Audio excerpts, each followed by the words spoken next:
Okay, so let's get down on the level here and put things into context from the start, okay? NATO pilots, Russian pilots, they train differently, they fulfill tasks differently, they use completely different equipment and work in completely different Air Force structures and systems. And all of that plays a factor if we really want to understand why NATO pilots are the way they are and why the Russian pilots are the way they are.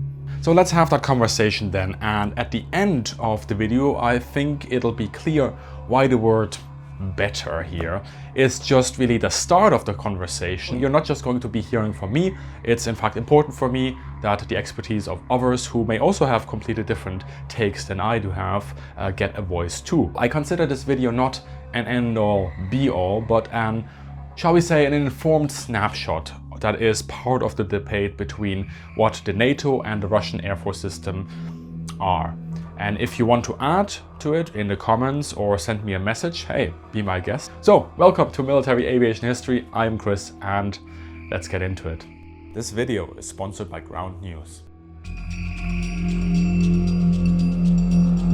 Here are 4 to 5 issues to keep in mind as we talk about pilots. First up, flight hours. Yearly flight hours are the, shall we say, standardized method to measure how many hours pilots have in their given aircraft, right?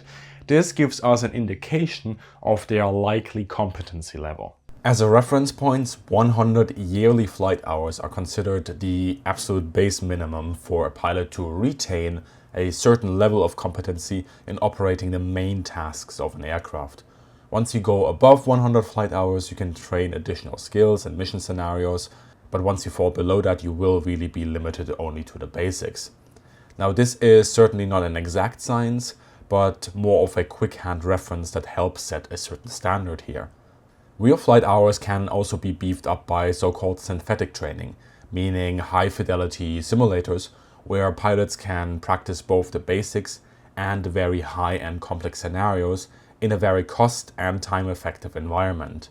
They are not fully analogous to flight hours, but most experts and pilots consider synthetic training a must and very helpful to quickly identify and correct problems in a pilot's skill set, especially during training, or to ease them into new mission sets that would, in real life, require a massive operation of many different aircraft and systems to recreate. This also moves me to the next element in this. Namely, beyond the flight training, the flight hours and the synthetic training, we need to look at the mission role and the specialization some of these pilots are training in. Because some pilots will receive a lot of very specific training for a dedicated mission set that they will spend most of their time on. Here, of course, the American A-10 community springs to mind, or any sort of EW mission set crews. However, then there are squadrons with other planes that, yes, have a sort of main role, but then receive training in complementary skills or different mission sets, going through the whole air-to-air with different weapons, then to air-to-ground, from close air support over to bombing, to precision bombing, anti-ship and electronic warfare at times as well, suppression of enemy air defenses, air-to-air refueling, and even ISR. Not all of these roles may be considered primary skill sets, but they complement the pilot and crucially the squadron's capabilities. It is also easy to consider pilots and jets as just these singular weapon systems, especially now when some of these jets are really starting to push the limits of technology and what is possible. But many of us still have that sort of popular cultural image of the lone pilot in the sky who does his thing and becomes an ace and is essentially a one-person air fleet. We must place pilots into their operating context and, crucially, their force structure. A pilot is always more than a single person. Part of this is the capability of a single aircraft, but added on top are the capabilities of other planes and the strike package as a whole. Fighter jets, up until now, usually don't fly alone and generally come in at least a 2-ship, if not a 4-ship, and then larger formations incorporating different planes and systems to fulfill a mission. Then there is the mission planning phase that draws information from a variety of sources, as well as the mission command that, depending on mission and country, mind you, could also be part of the strike package. And then we have the addition of other enabling aircraft or systems like AWACS, electronic warfare, and tankers. And we all have to factor those into the mix as well, and they also make that mission possible. Ultimately, in order to understand why NATO pilots are the way they are and, well, Russian pilots are the way they are, we must understand not just the training and the pilots, but also the system and the wider force structure that these singular entities are operating in. And crucially, what this system actually wants from the pilot, the aircraft, and the overall Air Force. There is definitely a legacy built into all of this. So let's have that conversation about NATO and Russian pilots. And just to be clear, if it isn't, when I say NATO or Western pilots or Russian pilots, I refer mainly to the Air Force system that they use. Of course, this also overlaps with specific countries, but there are also nations that follow one of these systems, or even both systems sometimes at the same time, that are not part of these geopolitical constellations. In terms of flight hours, NATO forces are very diverse. And sometimes you'll read of a NATO guideline target of about 160 to 180 flight hours. There is some Cold War legacy here, when 200 flight hours were considered the minimum for a pilot. Now, not every country or every pilot inside a country hits 180 flight hours. From the figures I have found, keeping in mind that depending on the report, you will see some variances in the yearly flight hours, but the flight hours amongst the major NATO air forces tend to be between 120 to 180 flight hours, though some of them do go above this as well with certain pilots or certain squadrons, and especially once you are in deployment, the hours can rise steadily beyond the 200 flight hours for pilots as well. Beyond this, NATO air forces take a lot of advantage of synthetic flight training, that is, of course, simulator training. While on the surface, this does not appear to be, the real thing, it does provide fantastic opportunities for pilots to keep up with training or to practice complex scenarios. I think it's important to understand the genesis or the roots of Western training really began in World War II, where pilot production was king. And ever since then, all of our Western programs have been driven by schedule, always resource limited. That's in terms of aircraft and airspace, and instructor pilots and trainees are really forced down a very aggressive schedule, and it's really, keep up or you're out. And what synthetic training aids bring to us is the opportunity to gain sets and reps. And by that, I mean repetition with training aids that we wouldn't have access to in more legacy programs. And so when a student encounters a problem, they can go back and train, retrain, be schooled, be critiqued, and the issues fixed, so that we're probably going to have a higher success rate, and we're going to get past those problems that in history have forced potential students out of programs. One of the other important training aids of NATO pilots is Red Air, so adversary training programs where NATO pilots get to fly against planes or tactics that potential adversaries use. The most famous one is, of course, through the Navy Fighter Weapons School, so Top Gun, but there are many, many others and also civilian contractors that factor into this. Everyone knows the adage, train like you fight, fight like you train. We need high-end training to learn our skills and to hone them and really to advance from the basic skills that we have. And the training that we do in our own air forces can often become incestuous when we're really only fighting or pretend fighting against ourselves. And adversary training forces us to adapt to different tactics on the other side. It increases our elasticity, the elasticity of our skill sets. And obviously we get to learn or think that we're going to learn from how our potential enemy is going to fight. And that's, again, going to be different from us. So all of this is polishing the high-end skill set for our fighter pilots. These generally allow Western pilots to train at a high level of competency in both their main and in additional roles. That means that Western pilots have a wide and deep understanding of different mission sets and are used to operate in a very flexible manner. Of course, there are differences between NATO countries, and this system doesn't come out of nowhere. There is a legacy here largely born out of the experiences of air operations since World War II, from Korea over to Vietnam to the here and now. I think in the Western world, we see a far greater depth in the skill set. Think about F-18s and F-16s and Typhoon and obviously F-35. We're multi-role capable pilots. And we don't just do air to air, we do air to ground, and we understand both roles. And we don't need unique skilled platforms to protect us anymore, because in an F-35, I'm as lethal as any air-to-air fighter, minus F-22, and certainly more capable than any air-to-ground platform. I think we're far more capable, survivable, and lethal having that multi-role skill set. Of course, the last 20 years of unparalleled air superiority for Western air forces in military operations, as well as budgetary efficiency, that all has left a mark. There are, the sort of core of the, should we say, warfighting European air forces, the ones that have done a lot of ops over the past 15, 20 years. Whatever you think about the political kind of status, justification, or whatever of those operations or their outcome, what you have in the air forces that have done a lot of expeditionary operations, the Royal Air Force being the most busy of them, is a cadre of experienced personnel who have done an enormous amount of real live weapon employment in very complex operational areas in airspace, interfacing very closely with ground forces, multinational ground forces, as well as lots and lots of complex air packages with tankers and AWACS and escort flights and all sorts of electronic warfare and all sorts of other things. But they don't necessarily have the ability to transfer a lot of those skills directly into the way that air forces would need to fight in a high-intensity shooting war. The Western system places a high level of control, initiative and independence into their pilots. This is quite different to the Russian system on multiple levels.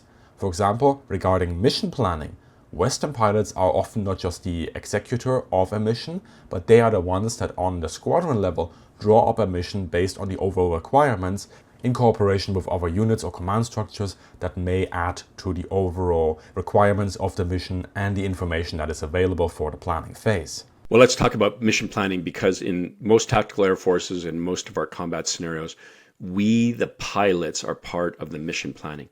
Now, the areas that we're going to attack, the geography, the target sets are given to us by a higher planning cell, but it's up to us to plan the missions. We're the ones that decide how to get into enemy territory, how to execute the tactics, how to prosecute the mission, and how to get ourselves out of that. And that's far different than a Russian formation or Russian set of fighters that are given their mission handed to them, and they go out and execute. Now, there is exceptions, right? We're not always in the mission planning cell, and so it does occur that the plan is given to us, but that's by fellow aviators and not by some cell that we're not closely associated to. So we are directly linked to the mission planning that leads to the briefing and execution of every mission.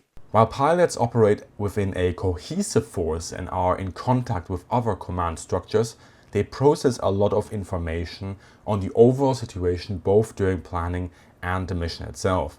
And crucially, this system is designed to trust in the training and in the judgment of the operator. This builds up then a level of immediate responsiveness, whereby with the extended skill set of pilots, NATO pilots can often switch and adapt to situations in a rapid, targeted and effective manner. West trains fighter pilots to essentially perform complex mission sets, plan, brief and fly, with a very significant degree of ability to adapt as things change, as things go wrong, to interpret overall mission commander's intent, yes, to interface and absolutely ask permission if there's time for required changes of rules of engagement or whatever, but to be able to react second to second to things in accordance with the pre-briefed plan, what everybody else is doing in a strike package or in an operation, including the ground component or naval component, and just take decisions quickly. And that's just not something that really is part of the way the Russians fly. What's also important to recognize here is that Western air forces are not just individual air forces, but they do operate, one could say, as one within NATO. And that integration and cooperation is expanding and becoming ever more synergetic. Think about the interoperability of how we execute coalition warfare. If the Russian Air Force goes to war by itself in this day and age, no one in the Western world goes to war by themselves. There are American and Brit and rest of NATO forces, Canadian forces that all plan and execute missions together. And well, We don't fly together every day. We certainly practice together all the time. That's the purpose of red flag exercises, of our NATO exercise of Frisian flag, hosted in northern Netherlands. Back in the day, maple flag hosted in Canada. It's to allow us the opportunity all to train and fly together. And so we execute as NATO members, and we're able to think and react to different forces that fly with us. And now we come to the critical point. What do we need an Air Force for? Now, to understand why the West has the Air Force it has, we have to look at the threats that this Air Force is to combat and how it must be developed to counter this and what role it plays in the overall military structure. For the West, coming from that experience since World War II, Korea, Vietnam, much of this has to do, and of course the Cold War situation as a whole, much of this has to do with the control of the air scenario, right? The primary threat was for decades the Soviet Union that had both a very strong operational offensive focus of the Air Force to support ground operations going into Western Europe, and that at the same time it had a strategic air defense focus to protect the Soviet, or rather the Russian airspace within the Soviet Union. This was then inherited by Russia and transferred in broad strokes also during the Cold War to China, another potential adversary for the West. And to overcome this, NATO developed a flexible force, able to operate in contested environments and able to wrestle and achieve air superiority both locally and operationally, and then hopefully also strategically, suppress and destroy ground-based air defenses, and finally also to strike targets on the ground to disrupt the heavily centralized adversary's command and logistical support structure. To simplify it, in order to develop such an adaptive and flexible force, which places a lot of emphasis on individual pilots' competency, you of course have to train pilots in such a way, and therefore NATO air forces have become what they are. Over the last 2 years, the topic of pilot training in Air Force systems has been a constant in the media, and it is often difficult to see who is writing about an issue and why. To help me with this, I use Ground News. Ground News is an app and website that lets you see how a single news story is being covered around the world and across the political spectrum. Let's take this recent story on Ukrainian pilot training on the F-16. On Ground News, I can see that this story was covered by more than 16 sources, including an even split between left and right-leaning media. I see every article about this topic and I can compare headlines. That shows me what specific elements of a story are also being emphasized by each outlet. I find important context like who owns the source, its reliability, and what their political bias is. We can see that with this story, the majority of the news comes via government releases and state media. This feature is especially helpful on stories where I do not know all the outlets. Ground News also has an interesting blind spot feed that shows you the stories that are disproportionately covered by only one side of the political spectrum. I found this a straightforward way to sift through the noise and understand both the news and the context behind it. This is why I find Ground News an incredibly important tool that I am now using myself. By comparing coverage, we can start to identify the facts and are less likely to be exposed to skewed messaging from only one source. I encourage you to check them out. You can do so via my special offer. If you go to ground.news/military aviation history to get 40% off their Vantage plan, which includes unlimited access to every single feature. Or you can try their Pro plan for as little as $1 a month. Your subscription will not only help this channel, you'll also be supporting a platform working to make the media landscape more transparent and understandable for all of us. In terms of flight hours, Russian pilots are suspected to run on an average between 70 to 120 flight hours. This is lower than with NATO forces. There is also some debate as to how much synthetic training Russian pilots get. And it's a lot harder to get solid information on this.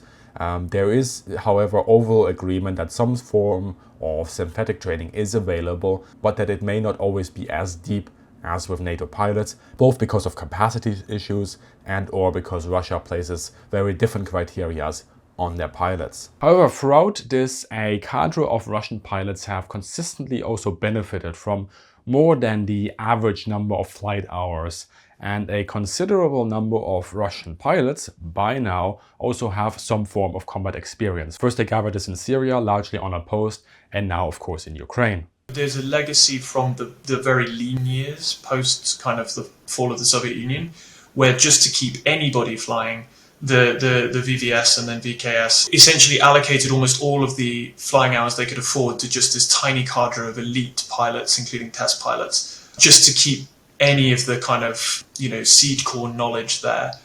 And there's still a bit of a tendency or at least there was at the beginning of the war, a tendency in the VKS to allocate a disproportionate amount of flying time in line units and line regiments to the most experienced crews. Where Russia differs from the West in terms of pilot training is that specialization is considered key in the Russian Aerospace Forces, the VKS. Pilots are given a main role and have very few complementary subtasks to complete, and their training focuses almost uniquely on the main role.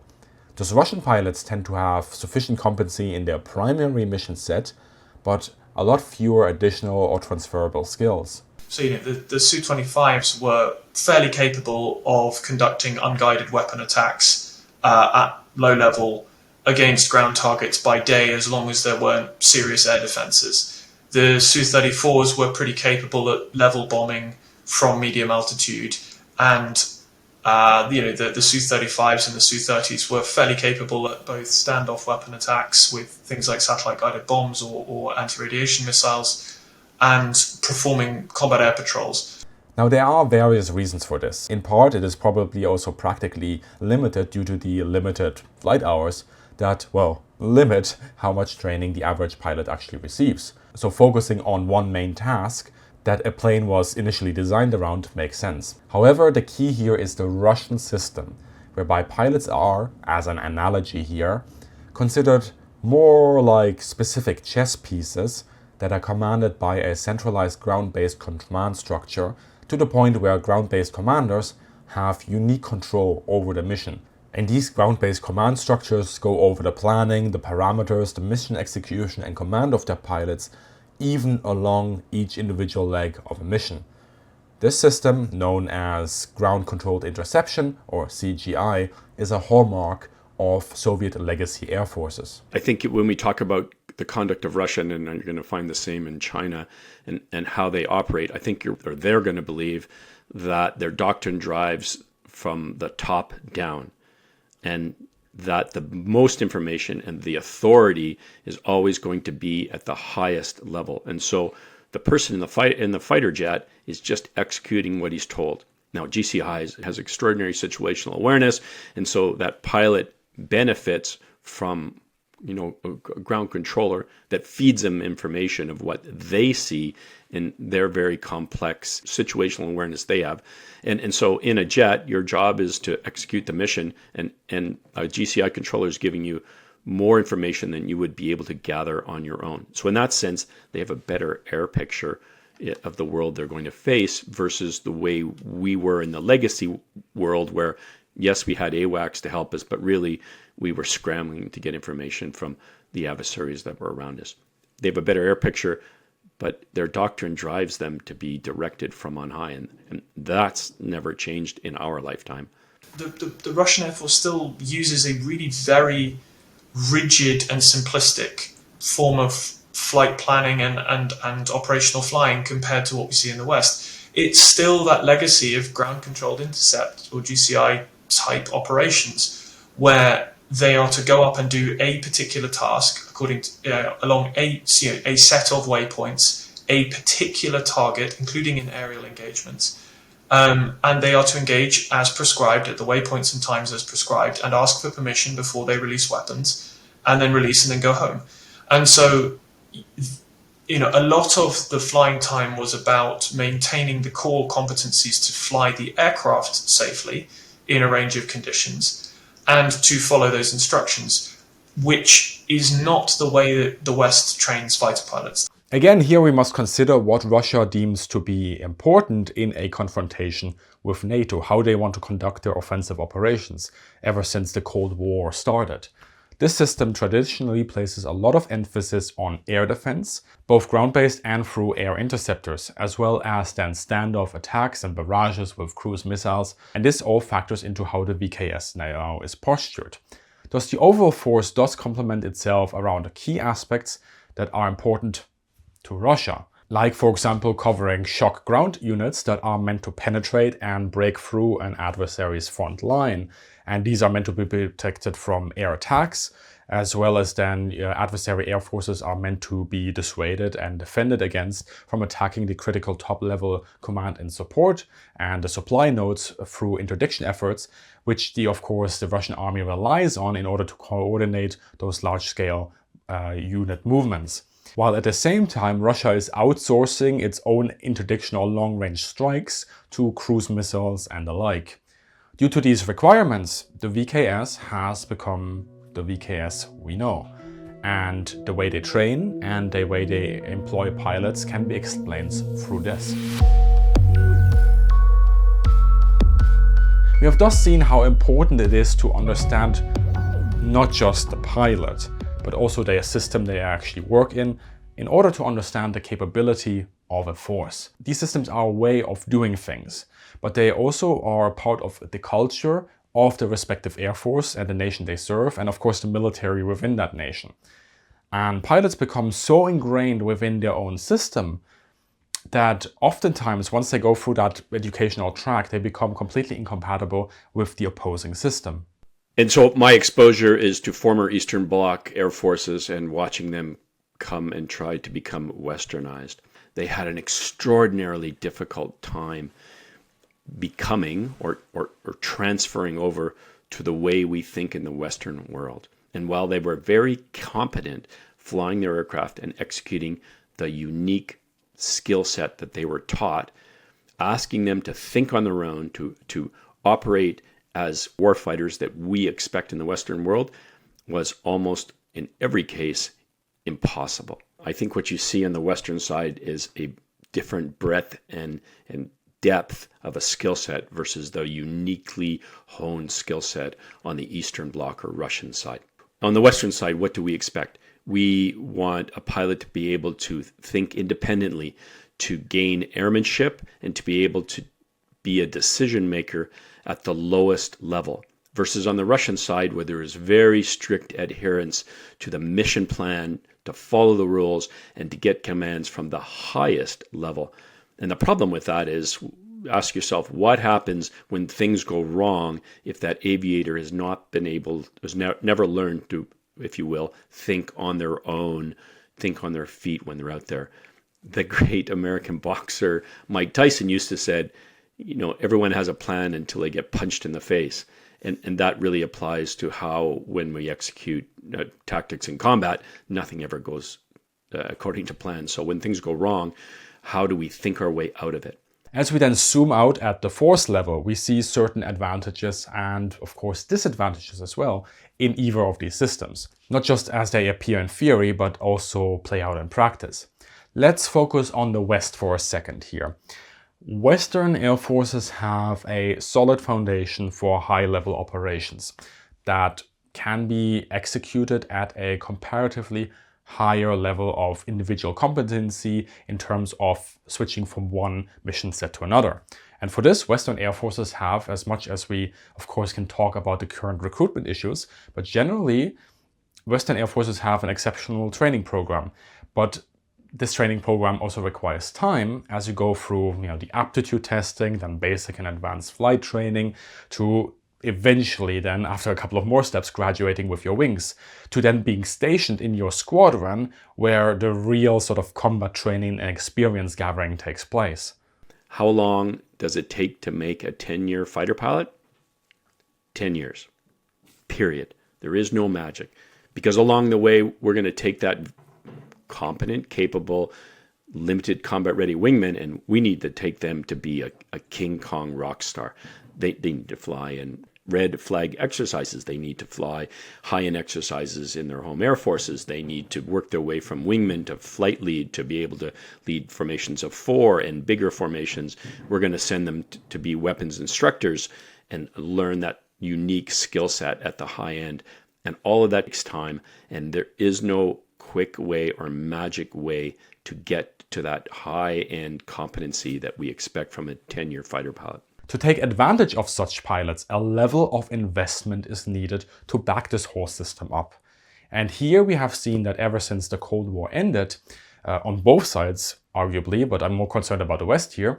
But due to budgetary limitations, force strength, and the kind of operations that the West has flown, there are certain aspects that will require now additional investments if NATO wishes to operate at the level that it aspires to, and actually is required to. Main Western European air forces have the building blocks to be much, much more capable than the Russian Air Force. It's much more difficult, and it requires such a higher level of currency, competency, and practice to get right, and such a higher caliber, crucially also, of combat leaders, so weapons instructors, who are very, very experienced, who understand all of the parameters, all the different weapons and tactics that their aircraft can employ, who manage the training and the evaluation and mentoring of the tactical proficiency of the squadron as a whole, all of their pilots, and also plan, lead, and debrief high-intensity operations in practice. That's a capability that is very easy to lose if squadrons and air forces as a whole get below a certain kind of critical mass. You end up dependent on a very small number of extremely overworked people who, when they leave, even if you can train new people, it takes, if you don't have them in place, it takes 5-10 years even to get them there. But also, if you get below that minimum threshold, you may not even be able to pass those skills on or examine anybody to be the next generation, because only a weapons instructor is qualified to certify a new weapons instructor and teach them.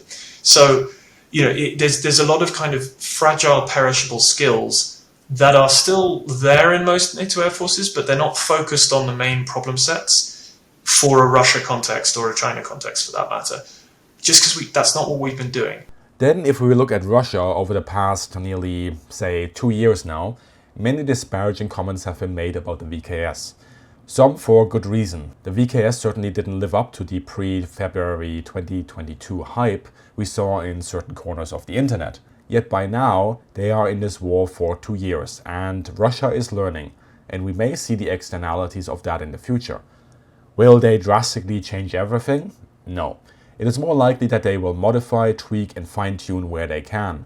After all, the VKS is limited by budgetary constraints just as much as NATO air forces, but it is also built up in order to fulfill a certain role within the Russian armed forces.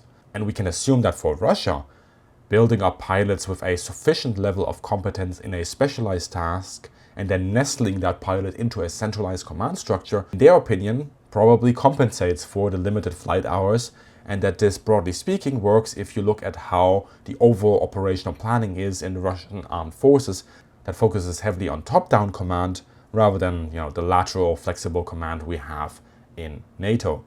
Whether it really compensates for that, well, only time will tell.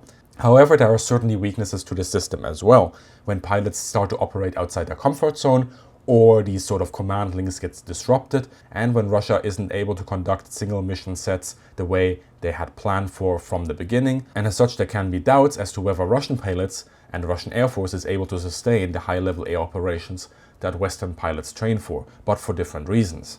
And so what they found when they went into Ukraine was, it was, broadly speaking, a fair degree of capability in their primary assigned mission set in most of the fleets. Their limitations, for example, when they tried to switch to low-level strike operations with most of their fighter force about a week into the war, most of they had very, very poor effects in terms of finding and hitting targets. Not surprisingly, low-level CAS with unguided weaponry is very, very difficult in a contested area. But also then, particularly when they switched to nighttime ops, so few of their pilots had the capability, the currency, the training to conduct operations at very low level in a contested area at night with live weapons. Because they just didn't exercise to that level, and if they did occasionally exercise to that level, it was only the most experienced crews who were doing it. Thus, when we consider the pilots, we should really consider the whole system. I've made a similar point about the Gripen and the Swedish Air Force and why it may not be transferable to all NATO forces. Within a system, for pilots to go out and do what they need to do, the system itself, as well as the capacities to support such operations, are key to get pilots prepared and capable of executing a high-intensity air campaign. The Western system has all the ingredients to do that, much more so than I would say, at least in my opinion, than the Russian system, does require the political, budgetary and resource backing to pull it off. Finishing point I would say is we can absolutely get NATO air forces in Europe back to combat effectiveness and credibility in a high intensity conflict scenario, but we can't do it in addition to current taskings. Back when NATO air forces were really, really good at the high-end fight, that was pretty much all they trained for and did all they did was train for it. And so the constant employment of fast jets in particular as the first thing that governments send to any crisis, and often the last thing they pull out, you can't do that and be at high readiness and capable for warfighting. It's not one or the other entirely, depends how big your force is. For small forces, it almost is one or the other. But there is a choice to be made. And given we rely totally on air superiority for joint force credibility against Russia, particularly absent the US in heavy force, my core argument would be if your air forces aren't ready to establish control of the air over any battle space that NATO might be forced to defend itself in against Russia, then those air forces are not fit for purpose and need to stop doing things and refocus until they get back to that capability level. The full interview with Justin Bronk and Billy Flynn is, of course, up for the Patreon and the channel supporters as well, and there are links in the description for that.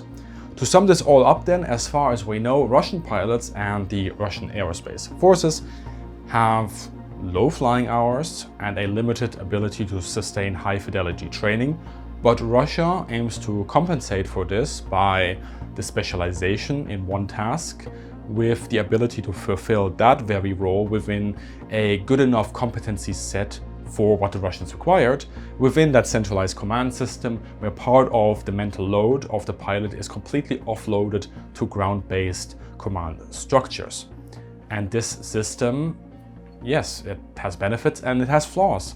And we have seen the limitations of this in the fighting in Ukraine for the Russian system.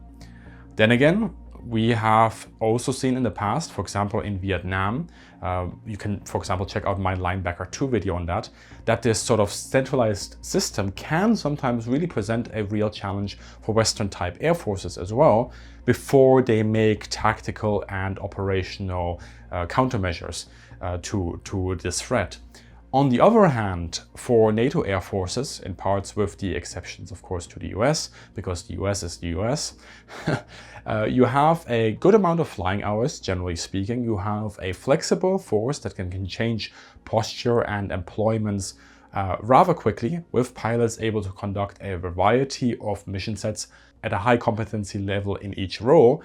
However, you do have the issue of 20 years of budgetary efficiency, counterinsurgency, and air superiority, unparalleled air superiority, cutting into the force's ability to sustain these high-intensity conflicts, as they have not been training at that level, as well as generating a dependency on really a small number of key personnel, subsequently, of course, eroding that resilience and sustainability of the force. Therefore, as you can see, there are pros and cons to both systems, and comparing just one element in it, like, for example, pilot skill, or the planes in there, or considering all of this without the context and the synergies and the operational realities, is generally a poor way of measuring. For my own opinion, I believe the Western system is better when it runs at its full potential. Pilots are able to be employed flexibly. They operate in each mission set at a high level of competency, and they are much more part of the system and the mission than their Russian counterparts. That said, I can see why within the structure of the heavily centralized Russian armed forces, there are good reasons as to why Russia does things the way they do. But now it is time, of course, to hand it over to all of you. Let me know what you thought about this episode and the topic in general in the comments below. Big thank you here, of course, to Justin Bronk and Billy Flynn and quite a few other people for sharing their insights. Big thank you here also to Andrew for his fire support on the script. And as always, have a great day and see you in the sky. Hi. So, yeah, I forgot it once again. If you liked the video, consider the whole YouTube mumbo jumbo with liking, subscribing, supporting over Patreon if you want to. You're the master and commander of your own life, all right? You know what's up and you know how this works. You make those decisions. I suck at this marketing spiel. It's so painful to me. I've been socialized as a German. We don't do self-promotion. We recently made it to 400,000 subscribers. Y'all are just rock stars, legends. I have no idea how I got here. It is thanks to all of you, and a lot of people I have to thank who made this possible. Yeah, it's strange. Thanks. Have a great day. See you in the sky. How do people do this self-promotion?